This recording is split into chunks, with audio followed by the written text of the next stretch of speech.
নমস্কার সবাইকে।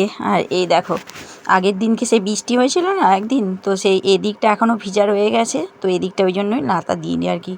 তো ওই দিকটা দেখো লাতা দিয়ে পরিষ্কার করে নিয়েছি, রোদ্দুর আসে বলে শুকিয়েও গেছে। আর এদিকে দেখো অরিয়নের পরীক্ষার আগে ওই পয়লা বৈশাখ তারপর দিন আর হচ্ছে যে তার আগের থেকেই ওরেল হয়েছিল, তারপর থেকে দুদিন ছুটি ছিল, শনিবার রবিবার। তো 4 দিন পর পর ছুটি, তারপরে পরীক্ষা শুরু 3 তারিখ থেকে। তো এদিকে দেখো ওই জন্য হচ্ছে বাংলা পরীক্ষা একটুখানি ধরে টরে নিলাম। তো 3 বেলায় 4 দিন ধরে অন্যান্য সাবজেক্টগুলো 3 দিন পড়েছে, তো তার আগের দিন থেকে বলছি বাংলাটা পড়। তো সেইটুকুই। আর পড় মানে কি, ওই তুমি ধরো বই খাতাগুলো এই আর কি, মানে শুধু ধরো। আমি হচ্ছে যে একটু ভুল গেলেও কি সে বলে দিতে হবে এই আর কি। আর মা এদিকে দেখো কি রান্না করব সেইটুকুই আর কি ঠিক করে দিয়ে যাচ্ছে। এদিকে শাক নিয়ে এলো, খেটে শাক জমির থেকে তুলে নিয়ে এলো। আর হচ্ছে যে ওই এখন তো আম গাছে প্রচুর আম হয়েছে, আর আমগুলো রোদের জন্যে পড়ে যাচ্ছে, অনেক আম ধরেছিল, তো সেগুলো পড়ে যাচ্ছে, সেগুলোই কুড়িয়ে রেখেছে। বললো একটুখানি হচ্ছে টক করে দিও, আর না হয় অন্য কিছু করো আর কি, নষ্ট করো না ওই বলে। আর প্রতিদিন এত এত আম, ছোটো ছোটো বাচ্চা বাচ্চা আমগুলো কী যে করা যায়, মানে নষ্টই হয়ে যাচ্ছে যাকে বলে। তো আজকে ভাবছি সবজি তো ওই কটাই আছে দেখলুম, তো তার থেকেও সবথেকে বড় কথা লাউ আছে, লাউ একটা লাউ খেতে মা বাবা দুজনেই খুব ভালোবাসে, আর আমিও ভালোবাসি।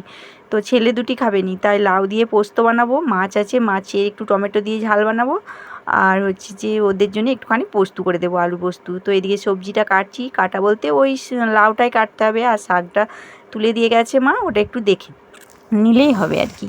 তো এদিকে সবজিগুলো কাটা হয়ে গেছে। আর একটু দেখো ওরা ভাত খাবে সকালের দিকে, দুটো ছেলে, একজন পড়তে যাবে আর একজন বাড়িতে থাকলো, ওকে একটুখানি ভাত দিয়ে দিই।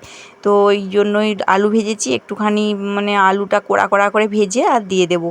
তো আলু ভাজা দিয়ে ওরা দুজনে ভাত খেয়ে নেবে। প্রেসার কুকারে ভাতটা করে নিয়েছি, আর ওর দিদি আর কি একটু বাদেই খাবে, তো আলু ভাজাটা করে নেব, তারপরে রান্না বসাবো। তো এইদিকে দেখো ওই যে লাউ পোস্ত কাটা হয়ে গেছে, সবজিগুলো ধুয়ে রেখে দিচ্ছি, তারপরে না হয় রান্নার জোগাড়জান্তি করা যাবে। তো তার মাঝেও তো অনেক কাজ থাকে, তোমাদের সেইভাবে তো দেখানো হয়নি। এরপর অরিয়নের পরীক্ষা মানে একটু চাপ পড়ে গেল, তবে একটা পরীক্ষা হলেই আবার গুড ফ্রাইডে ছুটি। তো আমি ভিডিওটা দিচ্ছি তার পরের দিন, যেদিনকে পরীক্ষা হয়ে গেছে, মানে ভিডিওটা দিচ্ছি পরীক্ষার দিন একটা দিয়ে এসে। তো এডিট করা হয়ে ওঠেনি, করে রেখেছিলাম ঠিকই, এডিট করা হয়ে ওঠেনি। ওই একটু আধটু সেলাই শিখেছি, সেলাই নিয়ে বসে থাকছি। মানে কি বলো তো, শিখেছি, আগেরবার একবার শিখেছিলাম, তো প্র্যাকটিস না থাকাতে ভুলে গেছিলাম কীভাবে কোন মাপটা কতদূর নেওয়া হয়। সেলাইগুলো মনে ছিল, কিন্তু কীভাবে নেব মাপটা, সব কিছু জিনিস তৈরি করতে গেলে সেই আর কি। তো 8টা বছর আগে শেখা, মাঝে কোনো প্র্যাকটিস থাকেনি, পারতাম বলতে শুধু ব্লাউজটা নিজের মতন করে নিতাম।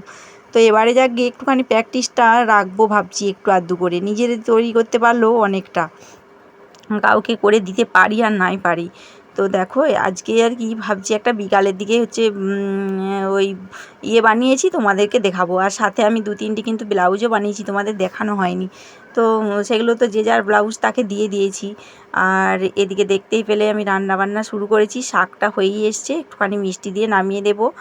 আর হচ্ছে যে অন্যান্য তরকারিগুলো তো আর দেখানো সেভাবে হয়নি, আজকে তো সেভাবে কিছুই তরকারি হয়নি, তোমাদেরকে কী আর দেখাবো। ওই রান্না টান্না করে নিয়ে সব কিছু দেখাচ্ছি, চলো।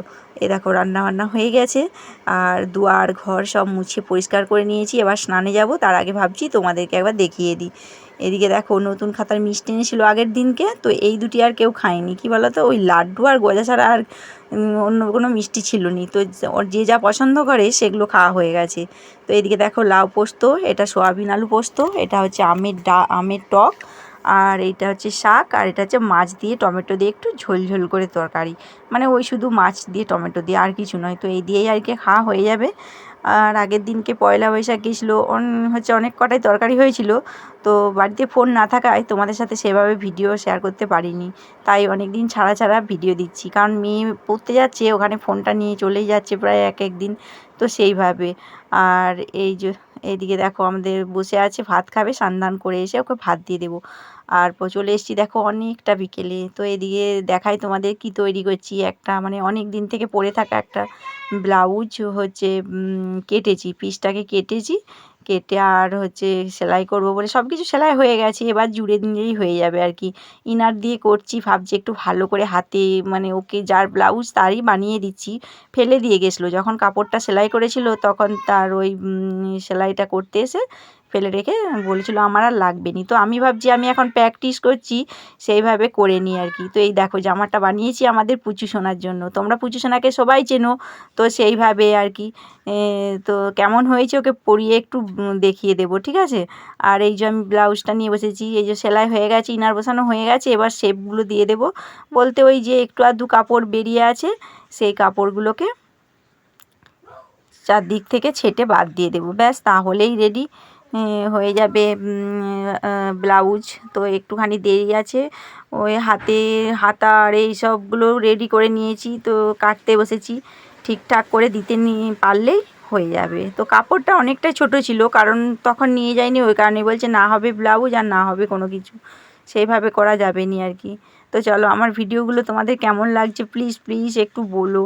আর যারা এখনও সাবস্ক্রাইব করনি তারা প্লিজ সাবস্ক্রাইব করে পাশে থেকো, আর পারলে একটা লাইক দিয়ে দিও আর কমেন্ট করো। টাটা আজকের মতো, তোমরা সবাই ভালো থেকো, সুস্থ থেকো আর সাবধানে থেকো।